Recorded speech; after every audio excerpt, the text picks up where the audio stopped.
I really started thinking about my appearance when I started lower sixth because I thought I'll make new friends. But that didn't really happen. Do I look good? Maybe I don't look good. Maybe that's why they didn't talk to me yesterday. Maybe they're not going to talk to me today because I have an infection. The more I saw that I wasn't really making friends in the months that went by, the more the thoughts intensified. And the more I thought, well, they definitely must not like me because I'm ugly. I'm ugly. Features of my face felt really distorted. It's almost like when you look at an object for too long or when you say a word too many times, it really feels wrong or looks wrong, and that's what my face felt like. The more I looked in the mirror, the more I could find something wrong with it. I would just inspect my face. I would just spend minutes and minutes and minutes, 20, 30 minutes looking at my face and obsessing over every single detail. Even if I had a scratch, to me it would be humongous, even though to my mum or my friends it would be like seeing a normal teenager. To me it would be like seeing sort of an abnormality and something like an abomination in some way. I started putting more and more and more makeup on. The best description would be like a Ken doll, because my face was really one colour and it kind of looked like plastic.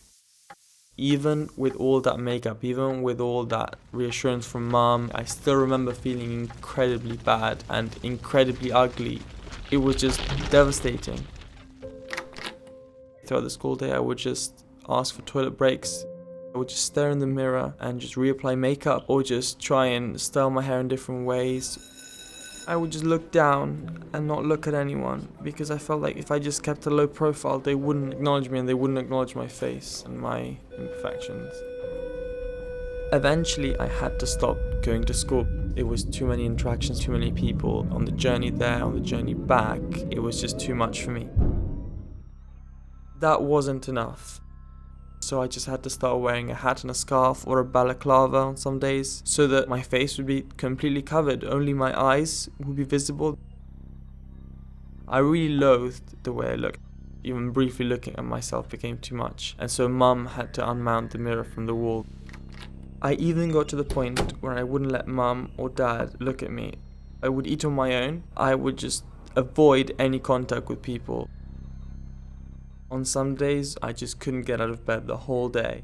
I just felt really powerless to change the way I looked. I just felt so ugly, so disgusting, that the only way to stop feeling like that was just to stop feeling anything at all. That really put a lot of stress on mum and dad. They didn't know how to help, they didn't know what to do.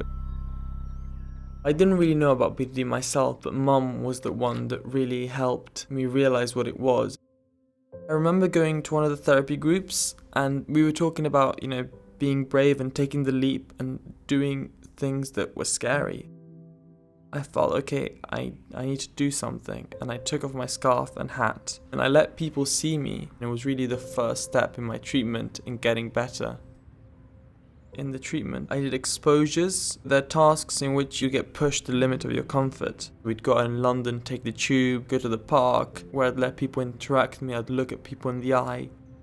The more I did this, the more I felt I could do more. It was kind of a snowball effect, and that really kept the process of getting better going.